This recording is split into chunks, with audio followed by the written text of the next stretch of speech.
Well, after a couple of weeks of pausing to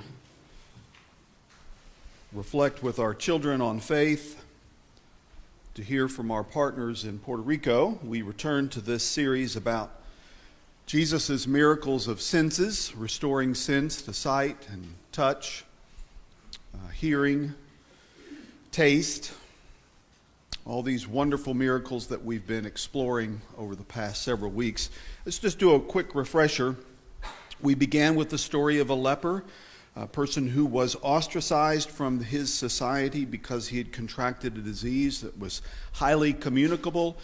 He would have been told to warn people that he was coming so that they could cut a wide berth around him. He was considered in Jesus' day an untouchable, someone who literally could not be touched. But there was a second curse to being a leper, and that was the fact that your nerve endings on your skin all over your body burn out, is what the medical terminology coined it back in the middle part of the 20th century. They just simply no longer can feel. And so lepers often lost toes and fingers because they would injure themselves and not realize that they had done so. So they were often disfigured and made them another way of being untouchable. And so the miracle comes not because Jesus just cures this man of leprosy, but because when he responds to the man's plea, if you want to, you can make me clean, Jesus first touches him. The untouchable one is made touchable by the hand of compassion. Jesus bridges the gap of his own safety and security in order to reach across and welcome this man into his life and back into the community from which he has been ostracized. It's a beautiful miracle of touch. We then turned our attention the following week to the miracle of sight, two stories of blind men finding their sight again. Only one of the two is named. We hear of the second one. His name is Bartimaeus. Sits along the roadside. But the interesting thing is that these two stories of blind men bracket Jesus' journey as he's moving toward the cross in Jerusalem. And while everyone in between the stories can't quite figure out who Jesus is, the two blind men see it clearly. Jesus, Son of David, have mercy on me. Jesus reaches out and restores sight to both of them. We heard from our resident ophthalmologist, Gene Popham, who told us about the miracle of sight, the beauty of just how the eye works, although he reminded us that we don't see with our eyes, we see with what? With our brains. But the eyes become the satellite dish that pick up those signals and convey them. And then we turned our attention several weeks ago, to being deaf. The person also had the complicating factor that they were a mute, they were unable to speak. Some scriptures suggest that it was not that he couldn't speak at all, but that he couldn't speak plainly. And Jesus utters an interesting phrase when he touches the man's ears, and then he puts his finger on his tongue. Ephphatha. An Aramaic word that means be open. And the man's ears are open and the man's mouth is open to the miracle of speech. Beautiful story of how this miracle of hearing. We heard from Rayburn Parker, who talked about his own miracle of hearing, having for over 20 years been unable to hear completely out of one ear and losing sound, the ability to hear sound out of the other ear, until a cochlear implant surgery has restored to him the miracle of sound. You can hear me today, can't you? I know I'm doing a bad job if he chooses not to listen anymore.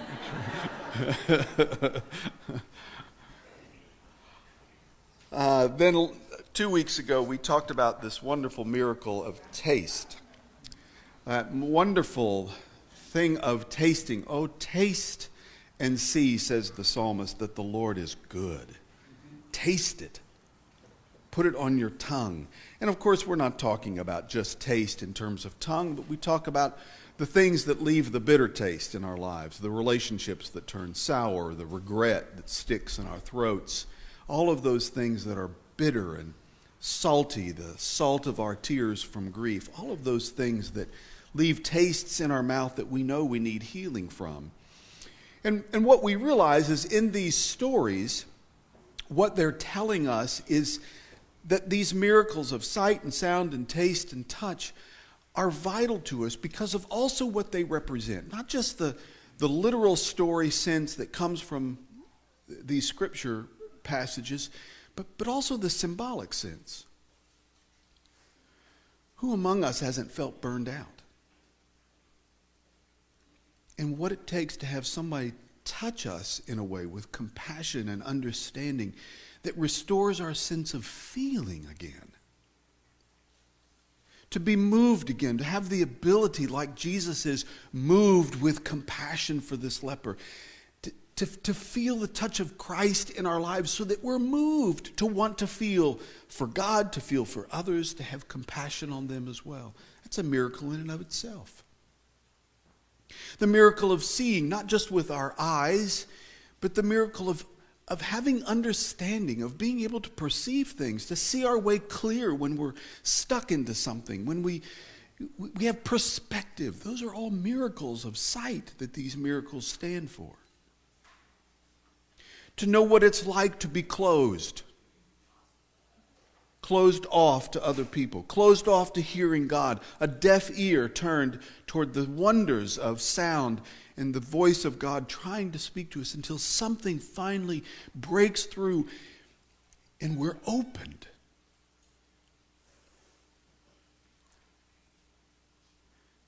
Or in those moments when we long for something sweet to taste, when we long for something savory and satisfying that we can sink our teeth into. Who among us could not say that we are in need of a miracle?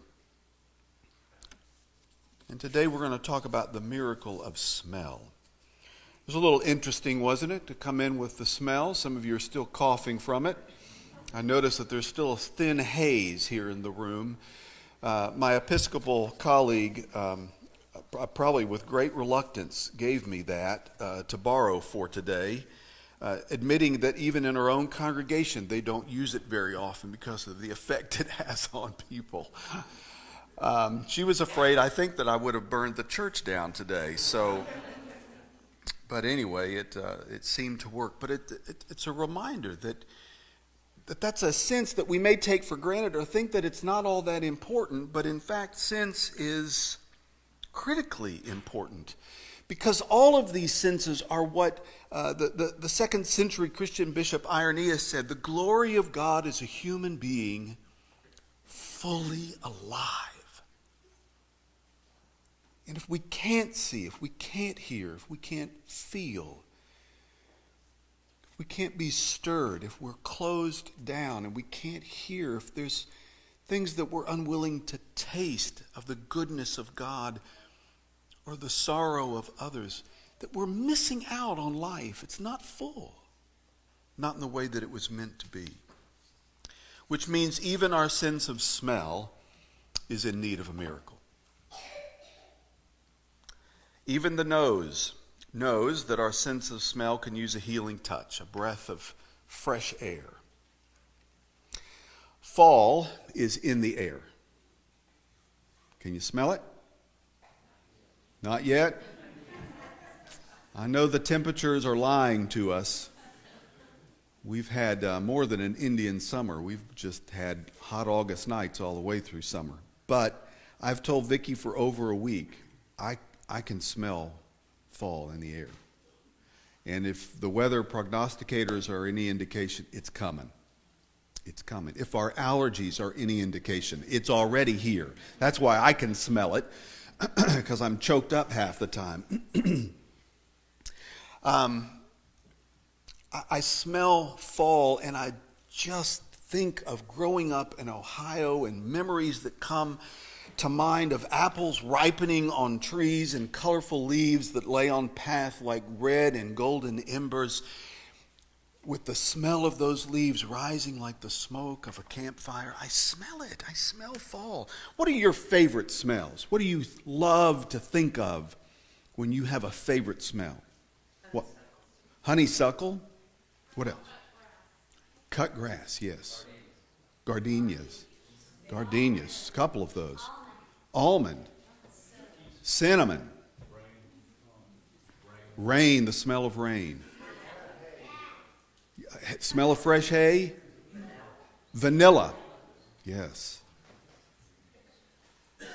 Coffee brewing in the morning. Even if you don't drink it, I hear people who say they don't like coffee, but they love the way it smells. It just wakes you up, right? Hamburgers on the grill. When I am standing at the oven or the stove and I'm sauteing onions and celery, I can close my eyes and I am waking up in my childhood bed on Thanksgiving morning. And my mom is sauteing onions and celery that will go in her dressing.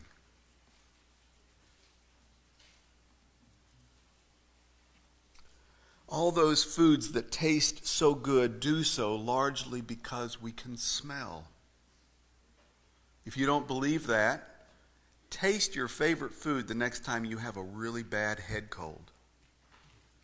You just don't taste it.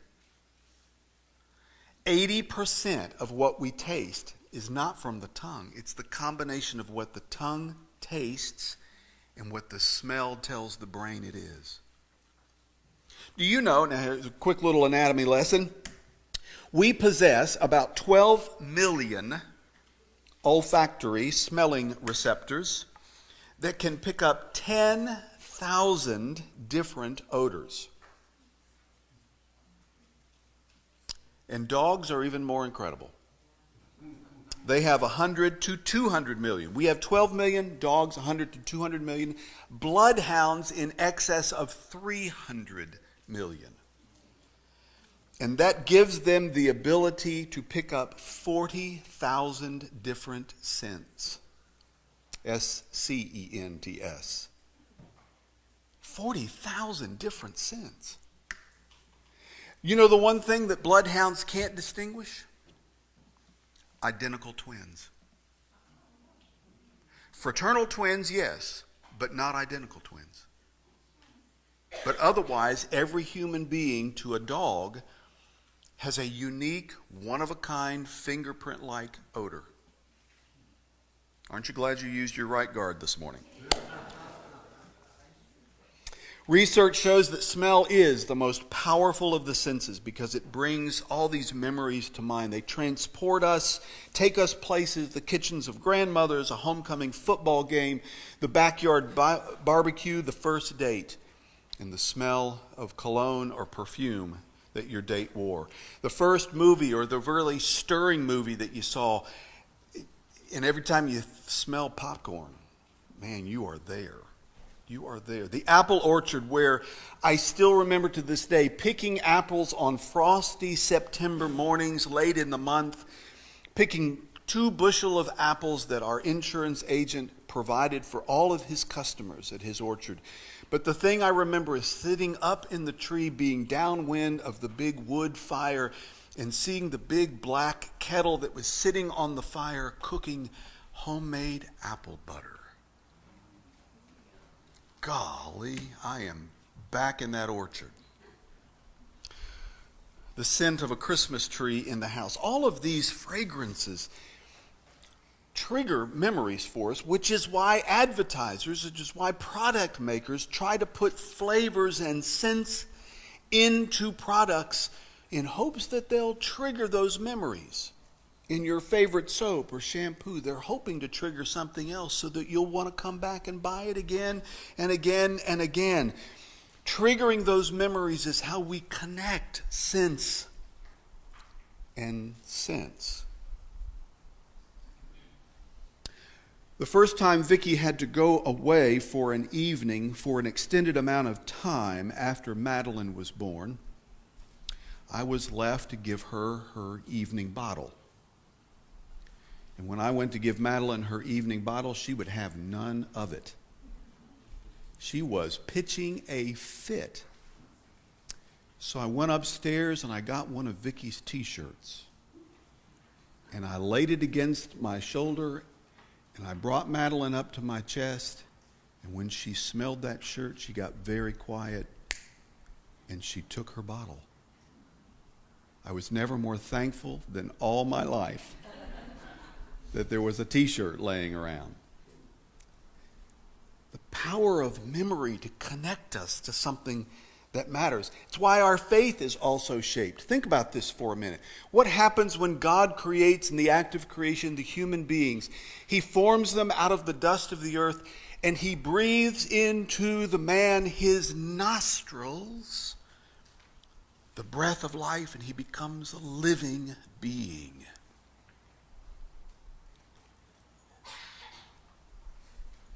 Our memory is first formed by the breath of God.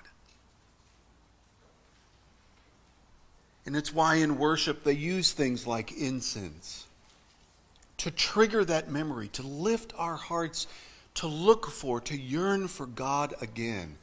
And it's why we picture candles and the smoke rising from them as prayers that ascend to God, that God calls a sweet-smelling odor.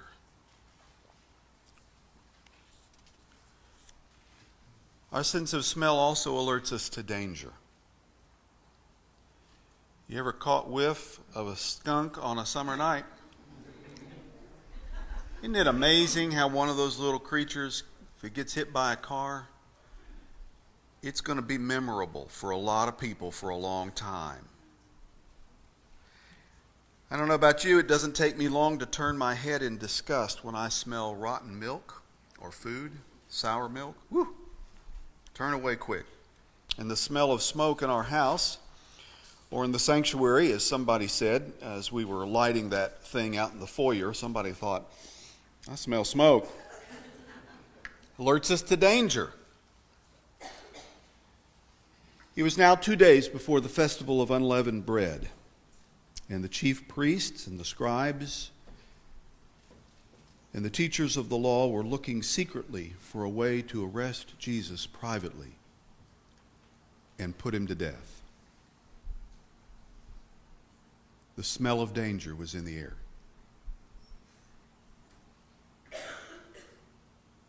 So Jesus took refuge in a place with the smell of home. A man he knew by the name of Simon, who had been a leper, and no doubt Jesus had healed him. Simon welcomed him into his home and surrounded him with the smells of good food and the aroma of being loved and wanted, which put at bay all of the other smells of danger.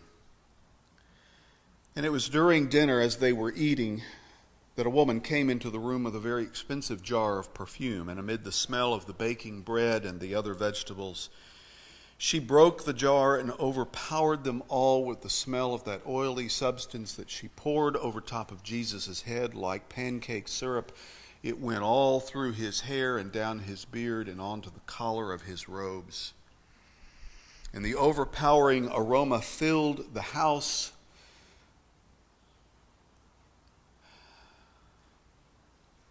And Jesus could smell the disgust from a handful of people around the table. Just couldn't help but scold her for doing it. And so he told them, leave her alone. She's done something beautiful. It'll be in preparation for my death. I have thought about this woman's story all week long. Her act of devotion, the kind of memories that it would have triggered for Jesus. Because the scent of that kind of perfume would have lingered with him for days. He didn't go home that night after the meal and take a shower and wash that out of his hair. It had saturated every string of hair on his head and down his beard. Perfume hung heavy in his robe. 2 nights later, when they would have gathered for the Lord's Supper, the Last Supper, those around the table would have still smelled the perfume, especially those who leaned close to Jesus and asked, "Somebody's going to betray you. It's not me, is it?" They would have smelled that aroma of that perfume. And when they walked out into the cool of the evening behind Jesus to go to the Mount of Olives, as he led the way, the breeze would have brought the smell of that perfume back on them. They would have kept remembering this woman and everything that she had done. And when Jesus took Peter and James and John aside privately and confided to them in his heavy heart, he would have gotten close enough to them with his confession that they would have also smelled that heavy scent that still lingered in the air. And then when the soldiers came to arrest Jesus, the perfume Judas had complained about at Simon's house would have filled his senses as he leaned in and kissed Jesus on his cheek and smelled that perfume in his beard, kissing him with a kiss of death. Throughout that night, early in the morning, the trials, the abuse, the meeting with Governor Pilate, and then at the hillside at Golgotha when the soldiers knelt over him and pounded the spikes into his wrists, they would have smelled the perfume. It would have lingered in the air amid all of the acrid smells of jealousy and cruelty. The fragrance that she left on him would have brought to him a memory of love and beauty and grace and devotion. And then when he cried in anguish, my God, why have you forsaken me?" The wind would have blown some of his own hair across his face, and the sweet smell of perfume would have been there. And it would have brought back that vivid memory of that woman's kindness. And that's when Jesus would have breathed his last. With his dying breath, he would have taken in one last time the beauty of the fragrance of love. Bill Souter is a Titanic historian. He has passionately worked over the years to restore items that have been brought up from the ocean depths from that doomed ocean liner. In an interview he gave, he recalls the horrible odors that those items give off when they bring them out into the open. But then he also remembered an unexpected smell that came out of a leather satchel. Watch this clip.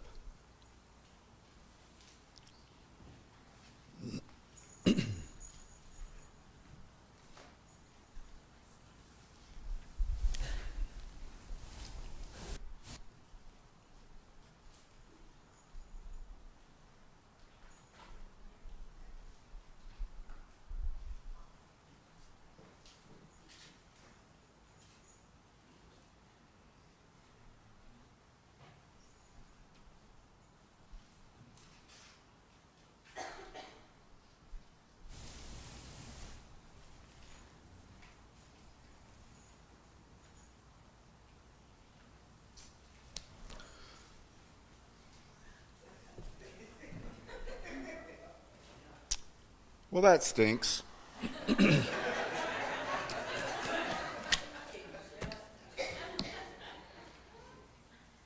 me describe what Souter experienced. He said that when they bring items up because they have been down in this murky water for so long, some of it buried in the sand, when they bring it up, he said it is just the most putrid smell that you can imagine.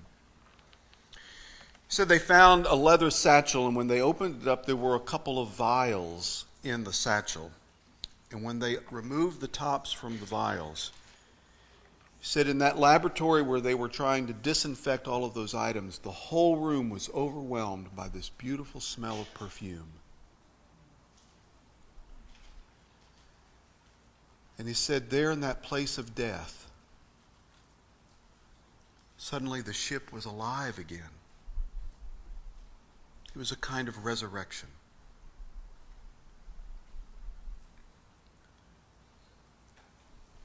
the smell of life where there had only been death. On that hillside outside of Jerusalem, Jesus' last breath would have been filled with the memory of perfume. And then the first breath he would have taken on Easter morning would be of that perfume. Closed up inside that tomb, it would have permeated the place of death with the scent of life. It would have lingered in the air when the women came and found the tomb empty, and when they themselves went in, the aroma would have been there. When Peter and John came later, they would have smelled it too. That fragrance of love would have been the first thing the disciples smelled when they understood Jesus was also in the room with them later that Easter night, where his lost and confused friends huddled in fear. Suddenly the smell of perfume filled the air. Peace be with you. And with their gasps of recognition, they would have taken in the fresh smell of hope. You see, we need healing for our sense of smell, or otherwise we'll choke on the stale air of regret or guilt or failure or 101 other things that can take our breath away. That's when we most need to catch again the smell of something beautiful that takes us back not only to a time previously of great beauty and joy, but assures us that we'll know those times yet again. That resurrection will happen for us too. As you reflect on the story today, we're just going to have some quiet music to play. And down here at the front, there are 2 baskets of crosses. I have marinated them for a couple of days in some Holy Land olive oil and frankincense. Come pick one. They're no bigger than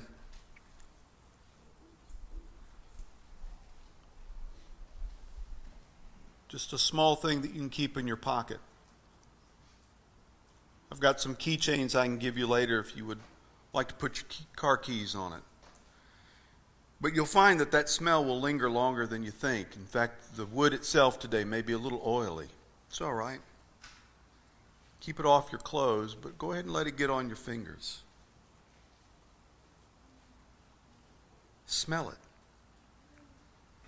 And think about the beautiful act that this woman did for Jesus and the beautiful act that Jesus did for us. And have heart, because he'll come back and bring that fragrance again. Let the scent fill your senses, and may it give you a memory of life and love that sustains you and assures you that God is with you and will raise you up. Amen.